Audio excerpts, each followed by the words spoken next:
I can still hear the clinking of glasses that night, the soft hum of chatter, the slow music drifting from the speakers, the faint smell of vanilla candles, and roasted garlic floating through the house. People were smiling, laughing, celebrating us.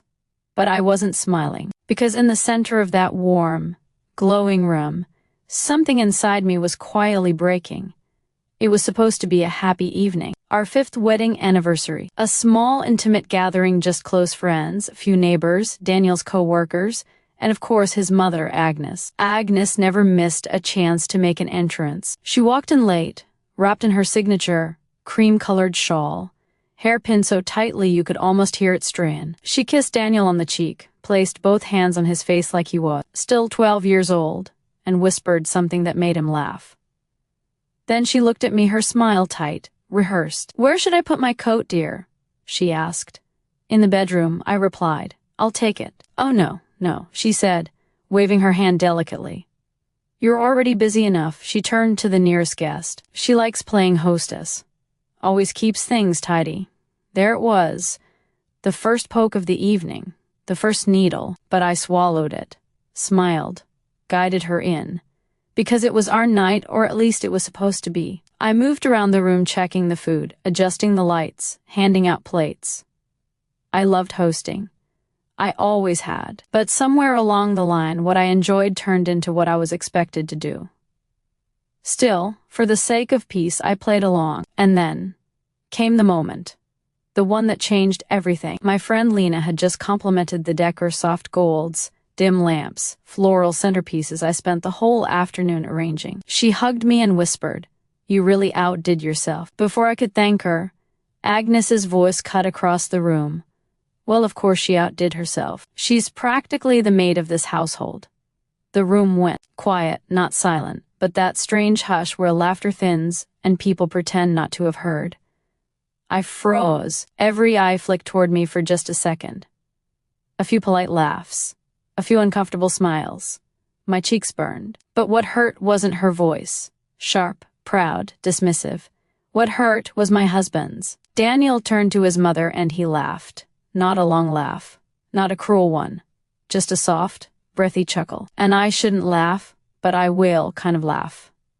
The kind of laugh that tells you everything you didn't want to know. I set the tray I was holding onto the nearest table before my hands shook enough for someone to notice. No one said anything. No one corrected her. No one defended me. Daniel looked at me, still smiling slightly, and raised his glass. I mean, she does take good care of things. Something in me stilled. The music faded into a distant hum. The guests blurred. The lights felt too warm, too bright. My throat went dry. But I didn't cry. Not then, not there. Instead, I softly excused myself and went to the kitchen, pretending to check on the appetizers. My reflection in the stainless steel oven door stared back at me, eyes glossy, jaw tight. Agnes's voice carried faintly down the hall. "Some women are just born to serve." Another guest laughed nervously. Daniel didn't correct her. Not once. Static filled my ears. I held onto the counter and breathed through the ache clawing its way up my chest. This wasn't just a comment. This wasn't just a party joke gone wrong. This was a confirmation of something I had been afraid to admit. He saw me the way she did. Or he had let himself be taught to. And the humiliation, public, intentional, laced with a smugness Agnes didn't bother to hide, was the final crack. I closed my eyes and whispered to myself, "Not tonight.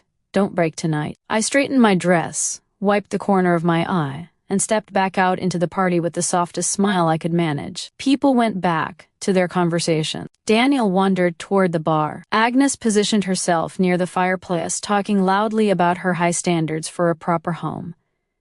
The night continued, but a part of me didn't. Later, long after the last guest left, after the last dish was scrubbed, after Daniel dropped onto the couch saying, "Mom had a good time," I walked into the bedroom, closed the door quietly behind me, and sat on the edge of the bed. My hands were folded in my lap. Calm. Steady. The same steadiness a person feels right before they make a life-altering decision. Then, with a strange, deep emptiness inside me, one that felt more like clarity than pain, I picked up my phone, dialed the number I had saved months ago, but never thought I'd use. My lawyer answered with a gentle, quiet hello, and I said, "I think I'm ready." I didn't tell my lawyer much that night. Just that I wanted to talk. Just that. Something had shifted. He didn't press. He simply said we could meet the next afternoon, and that there was no rush unless I wanted there to be. I thanked him and ended the call with a quiet, shaky exhale. Outside the bedroom door, I could hear Daniel actually humming, while he gathered leftover wine glasses from the living room. The same man who watched me get humiliated hours earlier was now in a good mood, almost cheerful. Maybe for him, it had been a good night. I didn't sleep. Not a second. Instead, I lay awake, replaying every moment from the party, every sideways glance, every forced laugh, every time someone approached me not to talk, but to hand me something to clean, or ask where a dish was, or gesture toward a spill like I was the designated caretaker. And how easily, how naturally Daniel let that happen. At sunrise, I finally got up. The house smelled faintly of wilted flowers and burnt candlewick. The aftermath of celebration always felt a little sad. Daniel was asleep, arm thrown over his face, snoring softly. No guilt, no discomfort. No awareness of the storm he had let sweep through our home. I stood there for a long moment, watching him, trying to remember when he stopped seeing me, trying to pinpoint the year, the month, the day his mother's voice became louder in his head than mine. But the truth was, it didn't happen in a day. It happened quietly, in small, almost invisible moments I ignored. Later that morning, I found the first real clue that the party won. And just a public embarrassment, but a symptom of something deeper, something that had been growing for months. Daniel and I were cleaning up. He was stacking plastic cups. I was sorting leftover food into containers. He walked past me to put a tray in the sink, and casually, so casually it didn't even seem like he thought much about it. He said, "Next time, maybe don't make the decorations so formal. Mom said it looked like you were overcompensating." I froze.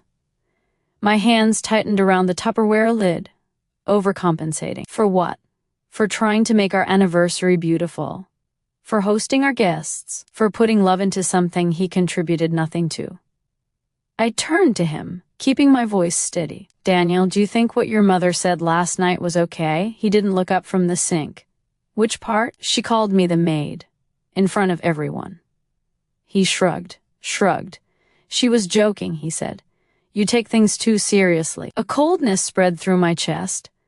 "Then why did people go quiet?" "Because people nowadays get offended by everything," he muttered, rinsing a plate. "And why did you laugh?" It came out before I could soften it. He finally turned around, water dripping from his hands. "Because it wasn't that deep. You do run the house, don't you?" He gave a half smile, thinking it would diffuse the tension. "And honestly, it suits you. You like things a certain way." I stared at him. That smile, so small, so confident, told me everything. He didn't think last night was disrespect. He thought it was a description. An accurate summary of my place in this home. Not a partner. A function. Something clicked inside me then. Something sharp and painfully clear. He wasn't sorry. Because he didn't think he had anything to be sorry for. I kept moving quietly. Calmly, like a woman doing her normal routine. Breakfast. Dishes. Laundry. But internally, I was rearranging the pieces of my life, the way someone might carefully pack away fragile items before moving houses. While folding Daniel's shirts, I suddenly noticed something I had ignored. For years, every drawer, every closet, every label was organized by me. Every appointment, every bill, every reminder, set by me. Every celebration, every gift, every plan, carried by me. Daniel only showed up, and maybe I thought Agnes was proud of that. Maybe she raised him to believe that the woman should handle the home, memories, the responsibilities, and the man should simply exist in comfort. Maybe the party had been the moment she finally said it out loud. By afternoon, Daniel left for work. I stayed home, pretending to rest but actually preparing myself for my meeting later. While cleaning up the last of the party decorations, I found some under the dining table, a half-torn napkin with handwriting on it. A woman's handwriting, curved, elegant, a little rushed. It read, I felt so bad. She shouldn't have said that. At the bottom, an initial L. There were 3 possible LS who attended the party. Lena, Leela, and Daniel's coworker Lauren. But it didn't matter which one wrote it. What mattered was that someone had seen. Someone had cared. Someone had felt the wrongness of the moment. But Daniel hadn't.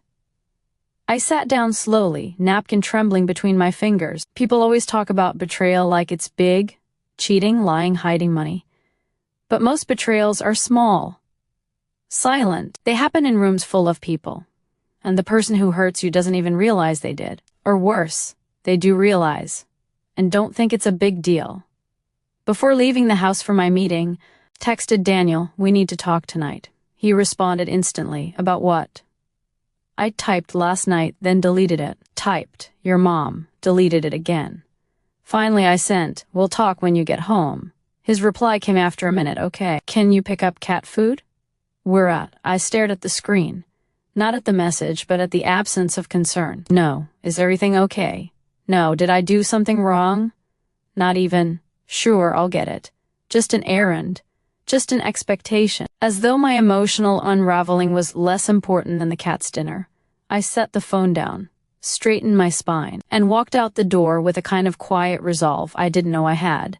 I wasn't going to scream, or beg, or fight. I was simply going to tell the truth. To myself first. Then to him. The drive to my lawyer's office felt strangely quiet. Not because there was no noise, cars honked, wind rushed past, someone on the sidewalk shouted into a phone, but because none of it touched me. When a person reaches a certain kind of emotional exhaustion, the world becomes muted. Like you're wrapped in cotton, moving, breathing, functioning, but slightly removed from everything around you. My lawyer, Mr. Harrington, had an office above a florist shop. The stairway smelled of eucalyptus and fresh lilies, clean, sharp, refreshing. I took the smell in slowly, letting it settle the tightness in my chest. When I entered his office, he stood from behind his desk and greeted me with a soft, understanding smile. "Take your time," he said, gesturing toward the couch instead of the chair. "You don't have to jump into anything." I sat down, my hands folded tightly, and before I even realized it, I began to talk. Not loudly, not angrily, just calmly. I told him about the anniversary party, about the comment, about Daniel's laugh, about the years of subtle dismissals I had brushed aside. At some point, Mr. Harrington leaned forward, elbows on his knees, listening in that quiet, respectful way only certain people know how to do. When I finished, he didn't speak immediately. He simply filled the silence with presence, not pressure. Then finally he asked, "Do you want a divorce?" It should have been a jarring question. A heavy one? A frightening one? But instead I felt relief, because someone had said the word out loud, and the world didn't collapse. "I don't know," I whispered. "You don't have to decide today," he said gently. "But what you're feeling is valid." Valid. Such a simple word, but it cracked something open in me. For years, I had been told directly and indirectly that my feelings were too much, too sensitive, too dramatic, too emotional, too needy. But here was someone saying the opposite. You are allowed to feel hurt. You are allowed to feel disrespected. You are allowed to say, "This is not what I deserve." We spent the next hour going over options, not action steps, not paperwork, just possibilities. He reminded me of something important. You have the right to set boundaries, and you have the right to walk away if those boundaries continue to be broken. I nodded slowly. When I left his office, the sun was already dipping low, turning the sky a soft gold orange. I walked back to my car with my hands in my coat pockets, feeling strangely steady.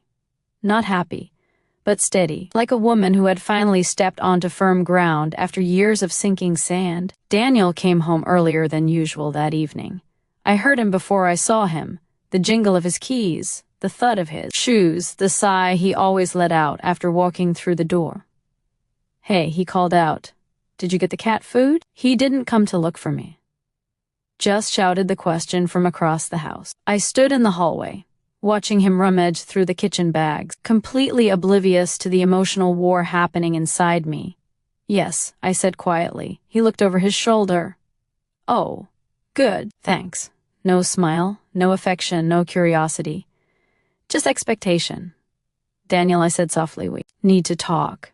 He groaned, not angrily, just annoyed, like talking to me was another chore on his list. Okay. He walked to the living room, plopped onto the couch, and grabbed the remote. "What's going on?" I stayed standing. "About the party," I began. He muted the TV, but didn't put the remote down. "Look, if this is about the Maid comment, it's not just about that," I interrupted. He blinked, surprised that I cut him off. I rarely did. "It's about what it meant," I continued, "and about how you left." He frowned. "Oh my God, you're still on that." My throat tightened, not from sadness, from clarity. "You embarrass me, Daniel. In front of everyone." "She embarrassed you," he corrected. "Not me." You laughed. "So what? It wasn't that deep." "It was to me." He rolled his eyes, actually rolled them.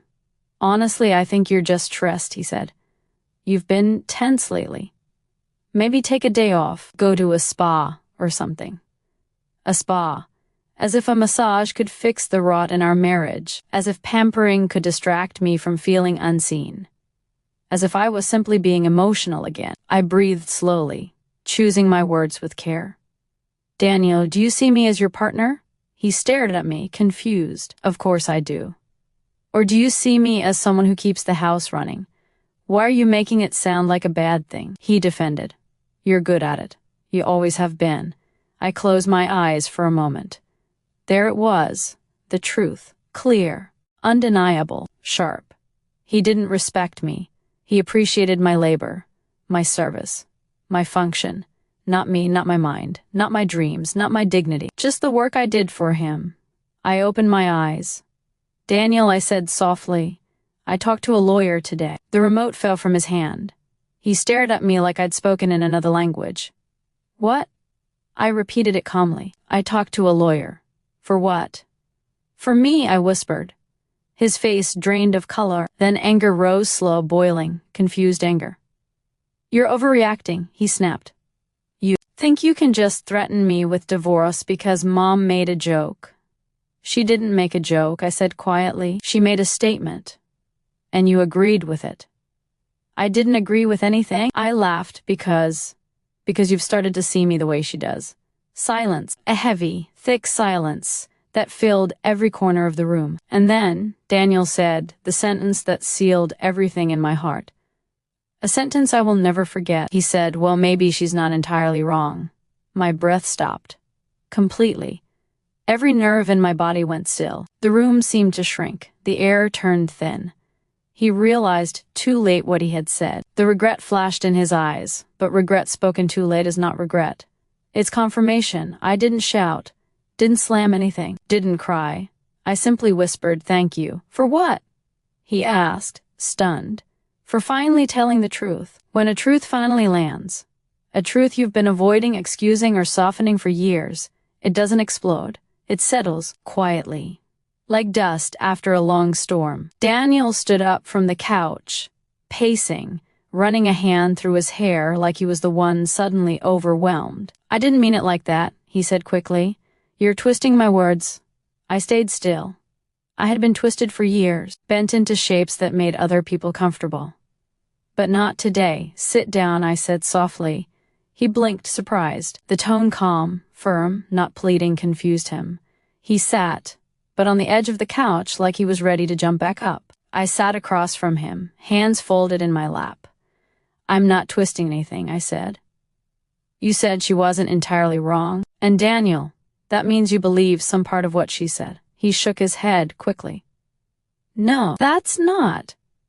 "Then what part of her statement did you disagree with?" I asked gently. He opened his mouth, closed it, opened it again. No sound came out. He didn't have an answer. Because the truth was simple. He had slowly, quietly allowed himself to see me as someone who existed to make his life easier. Not a wife, a role, a service, a function. I leaned back, breathing slowly. "Daniel, I've been your wife for 5 years. I've been your friend for longer. But somewhere along the way, you stopped being mine." He flinched like I'd struck him. "I haven't. You stopped listening," I continued. "You stopped noticing. You stopped defending me. You stopped being present." "That's not fair," he snapped. "It's honest." He looked down, jaw clenched. For a moment, the room was silent, except for the faint ticking of the clock above the mantel. Then, unexpectedly, His voice softened. I didn't realize you felt this way. You didn't want to realize, I replied, because my silence made your life easier.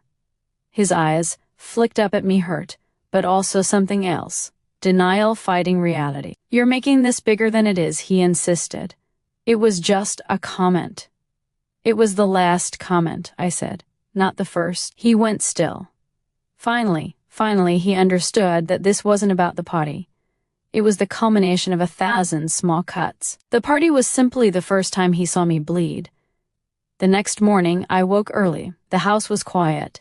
Daniel was still asleep. The sun hadn't fully risen yet, but a soft, gray-blue light filtered through our curtains. I made tea, not coffee, not breakfast, just tea.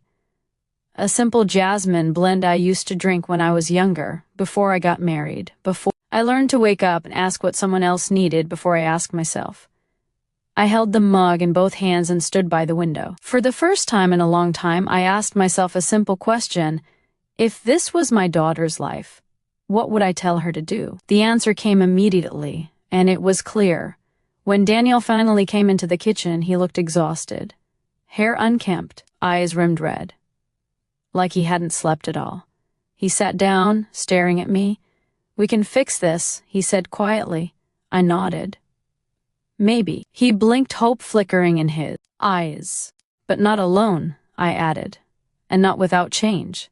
What kind of change, he asked, already defensive. The kind that starts with a boundary, I replied. He tensed. What boundary? I took a deep breath. Your mother is not allowed to speak to me the way she did last night. Not ever again. His eyes widened. That's unfair. She didn't, Daniel, I said calmly. Listen, I spoke slowly, not to soften the truth, but to make sure he felt it. If you want to build a life with me, you cannot let someone else tear me down, not even your mother. He swallowed. But she's family, and so am I said. Or at least, I'm supposed to be. He looked away. And if she crosses that line again, I continued, I will not be in the room to hear it. I will not be in a marriage that excuses it. Silence. Heavy, weighted silence. I'm not asking you to choose between us, I added. I'm asking you to choose what kind of man you want to be. He rubbed his face with both hands. This is too much, he whispered. Why do you always take things to extremes? I set my tea down carefully. Because you won't acknowledge the small things. He froze. He knew it was true. Daniel, I said gently, I love you. But love cannot survive where there is humiliation, and respect cannot exist where silence is used as permission. He looked up, defeated. What do you want me to do? He asked, and for the first time since the party, I saw something real in his eyes. Not guilt, not panic, not anger, fear. Fear of losing me, not the maid. Not the helper. Not the quiet caretaker of his house. Me. I want you to talk to your mother, I said. Not to defend me, but to define us. His shoulders slumped. And I want to see if you can be the partner I married, I added softly. Not the son, she raised. He inhaled sharply. I stood up, placed my empty mug in the sink, and said, I'm giving us one chance, Daniel. One real chance. But it starts with you. His voice was barely a whisper. Okay. A week passed after that kitchen conversation, but nothing changed immediately. Daniel tried, sometimes awkwardly, sometimes sincerely, but the tension between him and his mother was a storm waiting to erupt. The next family gathering happened to be a small brunch at his parents' house. I had debated going for days. Part of me wanted to test Daniel's commitment. Part of me wanted to see what his mother would do if she faced boundaries for the first time in her life. Part of me wanted to disappear entirely and never return. When we arrived, his mother, Margaret, greeted me with her usual sweet smile, one that felt more like a warning than a welcome. She opened her mouth, ready to speak, but Daniel stepped in front of her, subtly blocking her. A small, protective shield of flesh and willpower, but enough. Mom, he said firmly, I need to ask you something before anyone else says a word. Margaret looked at him, puzzled. Please, he continued, don't speak to my wife the way you did last time. I won't allow it. I watched Margaret's eyes widen, a flicker of anger, quickly replaced by surprise. Then perhaps recognition, because she had never been confronted like this before. Not by her son, not by anyone. Margaret opened her mouth, closed it, then muttered, Fine. A small victory, yes, but one that mattered more than any congratulations. The brunch was tense. I felt it in the way Margaret's fork hovered midair, in the way she chose words carefully, in the silence between every exchange. I felt it in Daniel, too. He was cautious, restrained, but committed. He looked at me once, a small, apologetic smile, and I nodded. It was enough for now. Later that afternoon, my neighbor called. I heard about the party, she said gently. Sounds like things got complicated. Yes, I said softly. Yes, they did. By the end of the week, the story of the party, Margaret's comment, and Daniel's laughter had reached a few people in our social circle. But instead of whispers of pity toward me, something surprising happened. People started to respect my response.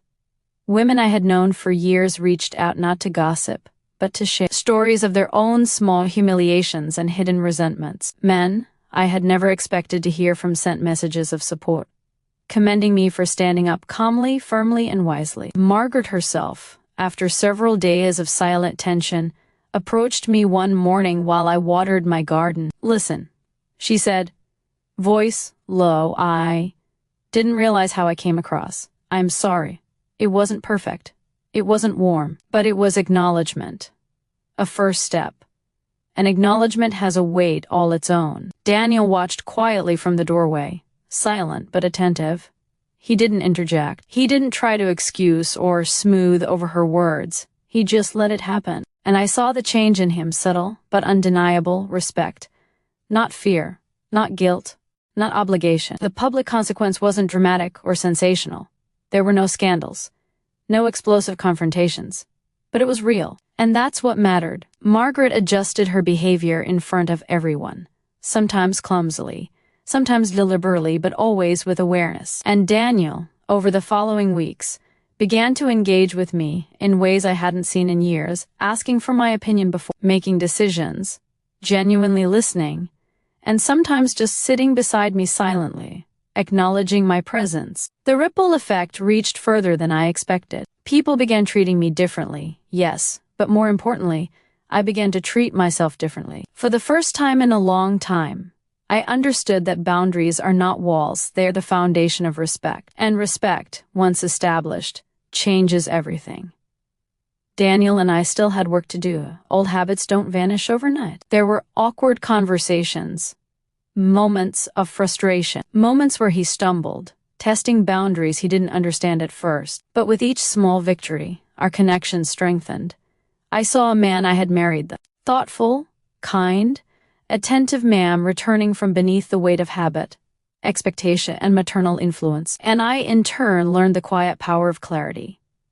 The power of saying calmly and firmly, I deserve respect. It was a lesson in dignity, patience, and strength, not revenge. Months passed, and slowly, the house began to feel like home again, not just the walls, but the air itself. Daniel and I learned to navigate the quiet, awkward spaces that had built up over years of misunderstanding. We didn't rush. We took it one conversation, one gesture, one day at a time. I remember the first evening when I truly felt peace in our home again. It was late spring. The air smelled faintly of jasmine from the garden outside, mingled with the warm scent of the bread I had baked that afternoon. Daniel was in the kitchen, washing dishes after dinner, a chore he had never done willingly before. He glanced at me, a small, private smile flickering across his face. You know, he said softly, I never realized how much I relied on you, not just for the house, but for everything. I didn't answer immediately. I poured myself a cup of tea and leaned against the counter, listening to the gentle clatter of plates, the rhythm of his movements.